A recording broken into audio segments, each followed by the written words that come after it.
வரலாற்று சிறப்புமிக்க கதிர்காம கந்தன் ஆலய ஆடிவேல் திருவிழாவில் கலந்து கொள்வதற்காக நாட்டின் பல பகுதிகளிலிருந்தும் பக்தர்கள் பாத யாத்திரை செல்வது வழக்கமாகும். எனினும் யாழ் தொண்டமானாறு செல்வ சந்நிதி முருகன் ஆலயத்திலிருந்து ஆரம்பமாகும் பாத யாத்திரைக்கென்று ஒரு தனித்துவம் இருக்கின்றது.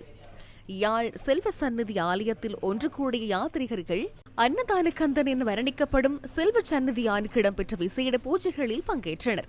விசேட பூஜைகளை அடுத்து பாத யாத்திரை செல்லும் அடியவர்களிடம் முருகப்பெருமானின் திருக்கைவேல் கையளிக்கப்பட்டதை அடுத்து பாத யாத்திரை ஆரம்பமானது.